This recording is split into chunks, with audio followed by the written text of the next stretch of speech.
We now come to the 7th technical session, the last one for today. We have Shri Nitin Kashyap. He is a senior faculty member, ICAS Delhi, Chapter 6. He was formerly the chapter chairman of Delhi Chapter 6. He is highly knowledgeable and he explains the things in a very systematic and simple manner. He has also been awarded Jyotish Vachaspati, Jyotish Kovit, Jyotish Kalamani. He will now present his paper on Education and D24. Very, very interesting to all the parents perhaps here, looking into the education of their children. Salam everyone. Am I audible? Yes, sir. Buddhihin tanu janike sumiro pavan kumar bal buddhi vidya dehu muhi हरहु कलेश विकार। सभी गुरुजनों को जो प्रथम दीर्घा में बैठे हैं उन सभी को मेरा नमन। और my presentation is going to be in English and I will try to speak in Hindi as well as in English. तो ऐसे करने का सोचा है। आगे बढ़ने से पहले एक चीज़ें बता दूं। आज थोड़ा नर्वस ज़्यादा हूं मैं, क्योंकि with the blessing of God और ICS मैंने कई जगह लेक्चर दिए, अलग अलग स्टेट्स में, अलग अलग सिटी में। बट बेंगलुरु में जो कर्म क्षेत्र है डॉक्टर BV रमन सर का, डॉक्टर TS वासन का, गायत्री मैम का, सौम्या जी का, रेवती जी का, तो वहाँ पर बोलते हुए थोड़ा सा झिझक होती है कि इतने स्कॉलर्स हैं तो यहाँ पे तो बोलना पड़ेगा, तो फिर सोच के बोलना पड़ेगा। और दूसरा लास्ट है तो ये भी है कि जीवन का अंत हो या मूवी का अंत हो, अगर क्लाइमेक्स खराब होता है ना तो पूरा दिन खराब माना जाता है। तो आपके लिए भी कोशिश करूंगा कि आपका दिन शुभ रहे और इसको हम अच्छे से कर पाए। So let's start today's topic, education in Chaturvimshanshacha. See, practically, people come to the astrologer for 5 to 6 major reasons: marriage, career, foreign travel, progeny, and one of them is education. Without a doubt education क्यों ज़रूरी है मुझे नहीं लगता मुझे बताने की ज़रूरत है। अभी इतना हमें सुनने को भी मिला यहाँ पर। अबुद्ध के बारे में सौम्या सर बता रहे थे, बुद्ध अबुद्ध के बारे में, वो सुनकर लगा मेरे कंटेंट के लिए कुछ तो मिला है, मैं इनको कोट कर सकता हूँ। तो खैर विद्या बहुत आवश्यक है। तमसो माँ ज्योतिर्गमय कहा जाता है कि भैया अंधेरे से दूर ले जाती है ज्योति, और वही विद्या है। और आज हम इसको कनेक्ट कर रहे हैं वर्गा कुंडली से। So varga kundali is for micro analysis, as all we know. Hitesh ji से बात हो रही थी मेरी, हितेश जी से मैंने पूछा दर्शक कौन होंगे, तो बोले विशारद भी होंगे, प्रवीण भी होंगे और आपके गुरुजन भी होंगे। तो कोशिश ये है कि मैं प्रवीण से स्टार्ट कर सकूं। तो आपने ये लाइन स्टेटमेंट सुनी होगी, वर्गा kundali is for micro analysis. किसका माइक्रो एनालिसिस? हम बर्थ चार्ट में जो yogas होते हैं, the yogas given in birth chart should be micro analysis with the help of divisional chart, right? So sometime even हमारी क्लास में हम सुनते हैं कि स्टूडेंट्स कहते हैं सर मेरे नवांशा में 4th हाउस में I have Saturn Rahu conjunction, ये तो बड़ा बुरा होता है, या एंड सो ऑन। बट आपको ये समझना होगा कि first of all we should decode the birth chart, D1 chart. After that we need to move on to the other vargas. मैं फॉर्चुनेट रहा, मुझे ऐसे फैकल्टी ने भी पढ़ाया जो वर्ग कुंडलियों में महारत थी जिनकी, और ऐसे से भी जो कहते थे पहले आप D1 चार्ट डिकोड करो फिर आप डिविजनल चार्ट पर जाओ, उससे पहले डिविजनल चार्ट ओपन मत करना वरना कंफ्यूज हो जाओगे। So definitely we will work on D24 क्योंकि टाइटल तो यही है, लेकिन उससे पहले we need to focus on birth chart and some basic thing। जैसे सौम्या जी ने कहा, मैं भी BPHS को कोट करते हुए कोशिश रहेगी कि उसी के आधार पर कुछ कह पाऊं। सो अगर हमें कहा जाए कि कुंडली देखकर बताइए कि ये चार्ट एक एजुकेटेड पर्सन का है या नहीं, तो उसके लिए first of all we have कारकास। आप बताएंगे कारक कौन कौन होते हैं पढ़ाई के? कोई भी? जुपिटर, मरकरी, वीनस, हम इन तीनों को कारक मानते हैं और देखते हैं। विदाउट अ डाउट ये कारक भी हैं। अभी अपना एलसी सर बता रहे थे कि विवेक का कारक है मरकरी और विजडम का कारक है Brihaspati. Both are important for getting good education. Now Mercury से स्टार्ट करते हैं। पहले समझते हैं अगर मरकरी चार्ट में अच्छा है तो क्या होगा। मरकरी अगर आपके चार्ट में अच्छा है तो आप अबुध ना होकर बुध हो जाएंगे। कहने का अर्थ है कि आपकी ग्रास्पिंग पावर अच्छी हो जाएगी। जो भी सब्जेक्ट आप समझना चाहते हैं, जहां आपका दिमाग लग रहा है, वहां से आप चीजें इजीली कैच कर पाएंगे। And at the same time Mercury is also an important significator of communication skill.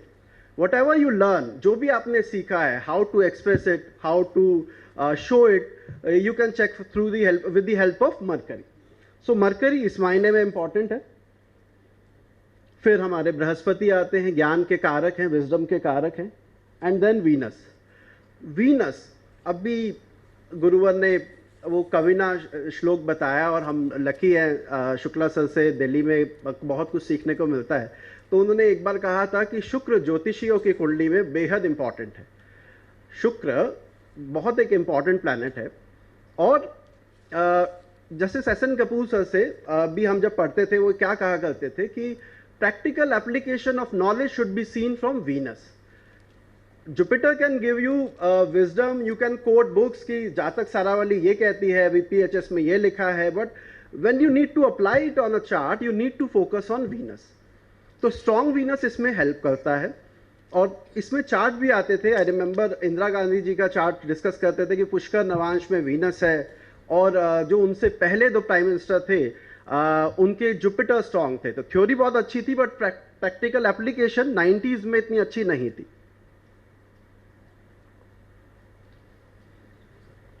Sorry. So Venus, moving ahead, ये हमने बात की गुरु के बारे में, मैं आपको बता चुका हूं, शुक्र का हो चुका है। सो बर्थ चार्ट में स्ट्रेंथ ऑफ कारका हमने देखना है। इसके बाद जो सबसे ज्यादा इंपॉर्टेंट है, connection of karakas with ascendant, ascendant lord, fifth house और fifth lord. See, if you have strong Jupiter but if it is not connected with your lagna और लग्नेश और नॉट इन अ केंद्रा, उसका जो रिजल्ट आपको मिलना चाहिए वो नहीं मिल पाता है। तो अगर weak planet, weak Mercury, weak Venus, weak Jupiter, if it is connected with your lagna lord or lagna, even in that case too it can give you good result, because उसका वो जो एनर्जी है, वो vibes है, वो आप तक पहुंच पा रही है। तो हमने क्या देखना है, सबसे पहले स्ट्रेंथ ऑफ कारका अगर मिलता है बहुत बढ़िया, कनेक्शन ऑफ कारका with ascendant, ascendant lord, fifth lord, then role of zodiac sign. देखिए दक्षिण भारत की सबसे अच्छी बात, बहुत सारी बातें अच्छी है, लेकिन सबसे अच्छी बात जो मुझे लगती है वो लगता है कि यहाँ पर राशियों को विस्थापित नहीं किया जाता, यहाँ पर भावों को, हमारे यहाँ पर नॉर्थ इंडिया में हमारा तरीका है भाव को, लग्न को इंपॉर्टेंस देना, राशियाँ वी कैन चेंज, आप सब भी जानते हैं नॉर्थ इंडियन और साउथ इंडियन चार्ट में। बट साइन की जो इंपॉर्टेंस है, अगर आप लोग सिर्फ एनिमिकल, एग्जॉल्टेड, फ्रेंडली, अनफ्रेंडली इसके लिए करते हैं तो आप बहुत गलती कर रहे हैं। मैंने बहुत की, इसलिए मैं अपनी गलती आपको बता रहा हूं कि मुझे अगर मंगल तुला में दिख रहा है तो मैं उसे फ्रेंडली, अनफ्रेंडली इन्हीं सब में लगा देता हूं, और ये नहीं देखता तुला राशि के नेचुरल सिग्निफिकेशन क्या है। इनिशियल ईयर में मैंने नहीं किया था, और उसका भुगतान भी हुआ कि जब प्रिडिक्शन करने को लगे तो समझ में आया ऐसा इतना ईजी नहीं है। आप लोग प्रवीण वन में पढ़ते हैं द्विपाद राशि, चतुष्पाद राशि, पृष्ठोदय, उभयोदय। द्विपाद राशि, human sign, they are very important for getting good knowledge, or you try to gain knowledge from others. If you are having Dvipad Rashi in Lagna, or your Lagna Lord is in Dvipad Rashi, whereas अगर आप इसको जैसे मैंने कहा कि हम इसको राशियों को वैसे ना देखकर हम क्या देखते हैं, एग्जॉल्टेड है, डेबिलिटेटेड है। आपको षडबल याद होगा, विशारद वन में अगर आपने षडबल पढ़ते हैं तो वहां पर एक आता है भाव बला। If in your lagna you are getting Dvipad Rashi, we have to give you 60 score in your lagna, 60 Shashthi Ansha. Most probably I know आप लोग तो समझदार हैं, आपको आता होगा, लेकिन मैं जस्ट आपको ये बता रहा हूँ कि लग्न में द्विपाद राशि पर आप 60 पॉइंट देते हैं। क्यों देते हैं? क्योंकि द्विपाद राशि लग्न में आने पर आपकी बुद्धिमत्ता, आपका विवेक, आपकी to gain knowledge from other, उस ट्रेट को बढ़ा देता है। सो द्विपाद राशि की बहुत इंपॉर्टेंस है, हम इसको यूज करेंगे। जैसे ये चार्ट है, आई होप चार्ट आप देख पा रहे हो। सो इस चार्ट में लग्न देखते हैं, Cancer ascendant, Moon in Lagna, and Jupiter, Venus in 5th bhava, Mercury in 7th aspecting Lagna. एक फलदीपिका में सरस्वती योगा दिया है कि गुरु Budh Shukra if they are in केंद्र और त्रिकोणा, and you should have strong Jupiter also in the 2nd bhava, either 2nd or in Kendra Trikona, you have Saraswati Yoga. This native is having Saraswati Yoga because Jupiter is in Mitra Rashi, or we can say partially it is Saraswati Yoga. But if we focus on sign, Lagna is Cancer, Karkata Rashi, Jalchar, Jupiter Venus is in Ketu Rashi, Mercury is in Makara Rashi, none of them is in द्विपाद राशि. द्विपाद राशि कौन सी होती है, मैं repeat करूं या आप समझते हैं? जिन भी राशियों में द्विपाद राशि जिन्हें कहा जाता है, उनमें से एक भी प्लैनेट द्विपाद राशि में नहीं है. अब अगर हम इसको ये कहें, अरे भाई साहब आपके तो लगन को गुरु देखता है, लगन तो आपका लग्नेश को भी देखता है, तो आपको तो नॉलेज अच्छी होनी चाहिए. ये आपको टेक्निकल नॉलेज दे सकता है, लेकिन कैसे बिहेव करना है, कैसे ह्यूमन दूसरे लोगों से कनेक्ट करना है, उसमें इनको प्रॉब्लम आती है. Anyway, moving ahead, difference between educated and intelligent one. देखिए है बहुत बेसिक चीज़ है, लेकिन हम भूल जाते हैं. हम कुंडली आते ही लग्न में क्या राशि, कौन सा ग्रह कहाँ पर है, ये देखते हैं. मैं बस एक बार लाइन ये दोहरा देता हूँ मार्टिन लूथर किंग जूनियर की. The function of education is to teach one to think intensively and to think critically. Intelligence plus character, that is the goal of true education. So education and intelligence are two different things. I remember Kedar sir के सामने मैं एक जगह engineering पर एक lecture दे रहा था कि combination of to become an abhiyanta engineer, and he told me कि आप ये जरूर देखिए कि वो एजुकेशन में कन्वर्ट हुआ कि नहीं हुआ. आपको आपका दिमाग तेज है, आप अच्छा कर पा रहे, लेकिन एजुकेशन में वो कन्वर्ट हो पाया, डिग्री आप अटेन कर पाए क्या? अब वो कैसे देखेंगे? उसके लिए हमारे पास एक बेसिक टूल है, दशा at the time of education. हम सभी को पता है कि एजुकेशन का जो बेस्ट टाइम है या जो मोस्ट इंपॉर्टेंट टाइम है वो है 13 ईयर्स से 25, 28 डिपेंडिंग अपॉन फील्ड. वो एक बहुत क्रूशियल टाइम है. अगर आपने दशा को इग्नोर करके सिर्फ चार्ट में कॉम्बिनेशन देखे तो हमें इंटेलिजेंट बंदा तो मिल जाएगा, बट एजुकेटेड नहीं मिलेगा, क्योंकि for education you need to focus on दशा. एंड अब यहां पर वैसे तो बहुत रूल है, नक्षत्र देखना चाहिए, नक्षत्र अधिपति कौन है वो देखना चाहिए. नक्षत्र भी आपको पता होगा, कुछ नक्षत्र ज्ञान के कारक माने गए हैं, ज्ञान के लिए अच्छे माने गए हैं, कुछ तमस को बढ़ाते हैं. वो सब शायद अब आने वाले नक्षत्र आगे कुछ कोर्सेज में आपको जानने को मिले. अभी हम इधर देखते हैं, मैं इसको बेसिकली दो पार्ट में डिवाइड कर रहा हूं, नेचुरल मैलेफिक प्लैनेट दशा और नेचुरल बेनिफिक प्लैनेट दशा. सी ऐसा होता है, कई बार आते हैं, कुछ चार्ट देखा किसी ने और बोला सर मेरे बेटे का 15 साल का हो गया, उसका राहु का महादशा स्टार्ट हुआ है, एंड इन राहु महादशा, राहु की दशा तो पढ़ाई दे ही नहीं सकती. किसने कहा आपको दे नहीं सकता? राहु तो माया का कारक है, इल्यूजन और वो सब चीज़ें हैं. लेकिन आपने भी देखा होगा, आप इतने सारे लोग बैठे तो प्रैक्टिकली देखा होगा कि मार्स में, सैटर्न में, राहु में भी लोग अच्छा पढ़ते हैं. और जुपिटर, मरकरी, वीनस की दशा भी खराब हो सकती है एजुकेशन के लिए. किस आधार पर हम देखें? बहुत सिंपल सा नियम है, आप सब जानते हैं. उपचय malefic planet in upachaya bhava can give you good result. They produce good result for the native if someone is having malefic in upachaya bhava. So if malefic dasha is running on and that particular malefic planet is in the upachaya sthana from 5th house, 5th lord, lagna or lagna lord, I'm taking 4 factor here. Any 3, any 2, if you have malefic in upachaya sthana, then the dasha may not give you negative result related to acquiring knowledge or to acquiring education. So first we need to check native intelligent है कि नहीं, right? वो तमसो माँ ज्योतिर्गमय में तमस से ज्योति की तरफ जाना भी चाहता है या नहीं. दूसरा, अगर वो जाना चाहता है, दशा उसे मिल रही है कि नहीं. ये 2 चीज़ें हमें देखनी चाहिए. जैसे मैं ये चार्ट आपके सामने रखता हूँ, ये मेरा एक बहुत बड़ा फेलियर था, कई बार मैं स्टूडेंट्स के साथ शेयर करता हूँ. इस कुंडली में हुआ क्या कि लग्न तुला द्विपाद राशि, लग्न lord Venus is in Cancer sign with Mercury and Jupiter. So all 3 benefic planet are posited in the 10th भावा along with Surya. along with Surya.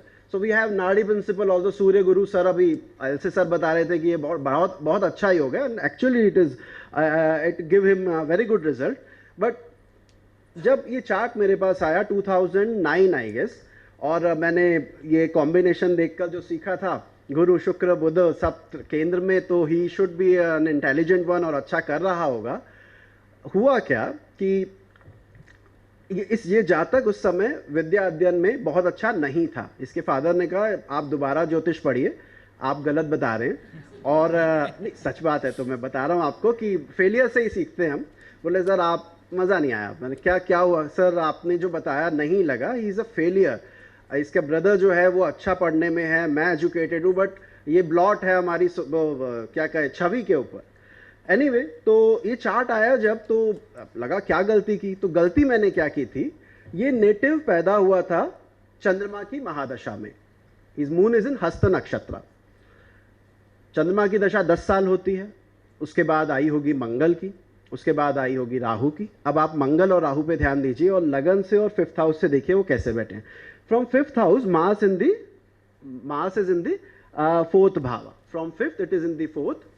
From 5th Lord it is in the 10th. सो उपचय भाव का जो हम बात कर रहे थे, इस भाव से शुभ स्थान पे ना होना. राहु का जब राहु की महादशा आई तो राहु का connection 5th house 5th Lord से था और दोनों को वो अफ्लिक्ट कर रहा था. मेरी गलती ये थी कि मैंने दशा ना देखते हुए खाली योग बोल दिया, देख लिया. और बाद में क्या हुआ, जब बृहस्पति की दशा स्टार्ट हुई मोस्ट प्रॉब्ली इन 2008 और 9, वो काफ़ी इवॉल्व हुआ, लेकिन एजुकेशन का टाइम तब तक निकल चुका था. सो एजुकेशन के लिए we need to focus on dasha also. Now coming to our main topic, chaturvimshamsha chart, and I'll not take much time. So D24 chart, basically हमें करना क्या है, जब हम D24 चार्ट, एक और इंपॉर्टेंट बात आपको बता दूं, D24 षडवर्गा का पार्ट नहीं है. It is not the part of shadvarga, it is not the part of dashvarga, it is the part of shodash varga. So importance जो इसको वेटेज जो मिली है 0.5 मिली है. अगर आप षोडश वर्ग भी लेते हो तो आउट ऑफ 20, तो लगता है कि अगर मैं केवल षोडश चतुर्विंशांशा से एजुकेशन प्रिडिक्ट करूंगा तो मैं गलती करूंगा, क्योंकि सेजेस ने वहां 0.5 वेटेज दिया है out of 20, which is not very big. We need to focus on D1 and D9 mostly. But anyway, तो दूसरा बात, ये D24 सवा वाले पार्ट से बनता है, 1.15 या 1.25. हमारे हम जहाँ से आते हैं, यूँ कहें हमारे यहाँ क्या होता है, जब भी भगवान को प्रसाद चढ़ाते हैं, 5.25 रुपये का प्रसाद चढ़ाना है, 11.25 का चढ़ाना है, सवा मनी करनी है. सुना है किसी ने सवा मनी? जो राजस्थान से होंगे उन्होंने सुना होगा. सो सवा मनी करनी है. तो सवा का हमारे यहाँ तो बहुत ज़्यादा महत्व है, और ये सवा का ही खेल है. लग्न Lord and 5th Lord of D1 chart. अगर आपका D1 चार्ट का लग्न एंड लग्न लॉर्ड वो अफ्लिक्ट हो रहा है, तो it's not a good combination for getting good education. Jupiter, Mercury, Venus, obviously ये इंपॉर्टेंट प्लैनेट है. They should have some connection with लग्न और 5th हाउस इन D24. और जो भी आपका दशा आधिपति रहा, वो D24 में किस हाउस में प्लेस्ड है, अफ्लिक्ट कर रहा है या सपोर्ट कर रहा है एजुकेशन को. सो वैसे काफ़ी सारे पॉइंट है, लेकिन मैं चलो जल्दी बताता हूँ. और if D24 ascendant is an dwipad sign, chaturvimshamsha में आपके लगन में द्विपाद राशि आ जाती है और उस पर गुरु शुक्र बुध चंद्रमा जैसे ग्रहों की प्रभाव आ जाए, the native is likely to get good IQ level. दिमाग बहुत तेज होता है, ये उसको इंडिकेट करेगा अगर द्विपाद राशि का प्रभाव इस पर है तो. दूसरा, अगेन एजुकेशन की बात नहीं कर रहे, इंटेलिजेंस की बात कर रहे हैं. If D24 ascendant is in a quadruped sign, 4 पैर वाली राशि है, और उसका स्वामी मेलेफिक प्लैनेट है, but it is strong in chart. आप टेक्निकल एजुकेशन में जाएंगे, आप इंजीनियरिंग कर सकते हैं, हार्ट को जिसमें कम्युनिकेशन और इंटरेक्शन लिमिटेड हो, ऐसे काम में आप अच्छा कर सकते हैं. लेकिन अगर क्वाड्रापेट साइन भी आ जाए और उसका स्वामी मेलेफिक होकर वीक बैठा हो, तो भाई साहब ये गलत है, पढ़ाई के लिए अच्छा नहीं दिखा रहा है. Obstruction in education. Now moving ahead, role of airy sign. अभी हमारे सौम्या कुमार सर ने कहा कि वात की बात हो रही थी और उन्होंने वात को बताया साइकोलॉजी से और व्यवहार से जोड़कर। सिमिलरली एरी साइन ग्रास्प करने के लिए क्या आप ले रहे हैं वातावरण से, उसके लिए बहुत इंपॉर्टेंट है। सो 3, 7, 11 आपको देखना होगा आपके चार्ट में किस तरह पोजिटेड है D24 चार्ट में। Then fiery sign are good for attaining education of engineering and allied sciences. ये दोनों में अंतर है कि जब कहते हैं ना MBA किस में करें, HR में करें, सेल्स में करें, ये क्वेश्चन बहुत आता है। तो सेल्स में क्योंकि ह्यूमन इंटरेक्शन ज़्यादा है तो हम यहाँ पर फोकस करते हैं। अगर एरी साइन में है तो HR और MBA में इसमें फ़ायदा रहेगा। सो लास्ट और मोस्ट इंपॉर्टेंट जो मुझे इस अभी की प्रेजेंटेशन का पॉइंट है वो ये है जो अभी आप स्क्रीन पर देख रहे हैं। Pick out the planet influencing लग्न, लग्न लॉर्ड और पंचम पंचमेश in D1. If the same planet is having influence in D24 chart also, it indicate education through that planet field only. वो ग्रह की महत्ता बढ़ जाएगी। तो अब हम इसको देखें कैसे, एक छोटा सा जल्दी से चार्ट लेके देखते हैं। ये वाला रहने देते हैं, ये अभी तो हमने डिस्कस किया। हाँ, ये चार्ट ले सकते हैं। सो वैसे ही स्टार्ट करना है सीधा D24 पर नहीं, लग्न द्विपाद राशि, पंचम भाव में द्विपाद राशि, हर तुला लग्न वाले के यही होने वाला है। एंड पंचम अधिपति Saturn is in own sign, Venus is associated with Mercury, ये नजर आता है। अच्छा, पंचम अधिपति का लग्नाधिपति से संबंध नजर आता है, उसमें बुध का रोल आता है, ये सब हमने चेक कर लिया। अब आपने क्या करना है, जब ये कुंडली आ जाए, ये देखिए लगन, लग्नेश, पंचम, पंचमेश, इन पर कोई एक ग्रह जो भी प्रभाव डाल रहा हो। सो यहां पर पंचम पर डाल रहे हैं मरकरी, सन, वीनस, पंचम पर डाल रहे हैं जुपिटर और लगन पर डाल रहा है सैटर्न। राइट, लगन को सैटर्न देखता है और ये हमने देखा सूर्य, बुध, शुक्र पंचमेश को देखते हैं, गुरु पंचम को देखता है। अब D24 चार्ट में ये चेक करना है इनमें से कौन सा ग्रह हमारे पंचम को प्रभावित कर रहा है। अगर हम यहां पर ध्यान दें तो वीनस यहां पर पंचम भाव में ही बैठा है, कैंसर साइन में, और सैटर्न वहां से देख रहा है। तो सैटर्न और वीनस ऐसे प्लैनेट हुए जिनके ऊपर हमें इंपॉर्टेंस देनी होगी। अच्छा, ये चार्ट है, बैंगलोर में ही बच्ची निफ्ट में है और फैशन डिजाइनिंग आप जानते हैं उसमें कोर्स कर रही है। तो वीनस रिलेटेड एजुकेशन इसने अटेन करने की गई। वीनस जो बर्थ चार्ट में फिफ्थ लॉर्ड को देख रहा था, लग्नेश था, और यहां पे ऐसा प्रभाव डाल रहा था। एक ये चार्ट है, इसके बाद हम इसको वाइंड अप करते हैं, 5 बजने वाले हैं, वैसे थोड़ा सा ही टाइम है। सो इस चार्ट में देखिए शनि मंगल पंचम में, एज अ लेमैन या जिन्होंने अभी पढ़ना आरंभ किया है, वो शनि मंगल पंचम में, यार ये तो बड़ा खराब कॉम्बिनेशन है, दोनों वक्री हैं। बट अब अगर हम साइन पे ध्यान दें, अगेन लग्न इज इन द्विपाद, पंचम भाव द्विपाद, वीनस एंड मरकरी, लग्नेश and fifth lord both are sitting together but with Rahu and Venus. Right, तो दोनों का कॉम्बिनेशन आया। जुपिटर द्विपाद राशि में बैठकर लगन को देख रहा है। तो ये बच्ची जब आई, बच्ची तो खैर नहीं है, 1984 चार्ट है, बट जब ये लेडी आई तो बोले कि सर, जो भी था चार्ट दिखाते हुए पूछ रहे थे, तो बताने लगे, कहने लगे कि सर पंचम भाव में अष्टम अधिपति बैठा है, शनि मंगल बैठा है। मोस्टली लोगों ने ये प्रेडिक्ट किया है कि you are not going to have good education in your life. And अगर हम इस चार्ट को देखें तो भाग्य अधिपति सप्तम में है, भाग्य अधिपति सप्तम में है और पंचम भाव का स्वामी लग्नेश से युति कर रहा है। तो इसको ये कहा गया, नहीं मुझे तो जो चार्ट में दिख रहा था, जो अभी आपसे शेयर कर रहा हूँ, उसी आधार पर कि भाई आपकी पढ़ाई तो अच्छी दिखती है, मुझे नहीं लगता कोई मेजर प्रॉब्लम आनी चाहिए। अभी अगर हम ये सब देखने के बाद D24 में जाए कि किस फील्ड में जा सकते हैं, तो हमने देखा कि यहाँ पर पंचम पंचमेश पे राहु सूर्य का प्रभाव है। अब जरा आगे बढ़ते हैं। वही राहु सूर्य लाभ भाव में बैठकर कुंडली के पंचम भाव पर दृष्टि दे रहे हैं। राइट, तो मेरा पहला चॉइस, या मेरा नहीं कहूंगा कि जो बताना होगा उसका पहला चॉइस होना चाहिए कि सूर्य राहु का प्रभाव आपकी विद्या में होना चाहिए। कारकांक्षा, जैमिनी ज्योतिष में एक रूल है कि अगर कारकांश के लगन में सूर्य राहु हो तो व्यक्ति रसायन और चिकित्सक और औषधि से संबंधित कार्य करता है। ये बच्ची अभी जो कोविड वैक्सीनेशन की जो सर्च थी, उस रिसर्च टीम का हिस्सा थी इंग्लैंड की तरफ से। तो इंडियन नेटिव है, लेकिन जो पेरेंट्स इंडियन है और इन्होंने वहाँ पर इस तरह से मेडिसिन में काम कर रही थी। तो अगेन जो प्लैनेट वहाँ प्रभाव डाल रहा है उसको आप यहाँ पर बढ़ा के लाएं. अगर वो प्रभाव आ रहा है तो आप कह सकते हैं.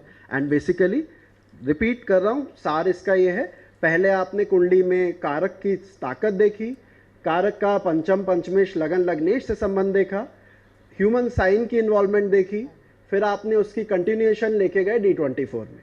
बाकी thank you so much for hearing me out. आपने इतना समय दिया, मतलब सुना मुझे, उसके लिए धन्यवाद. जय Shri Ram. Thank you, Nitin ji.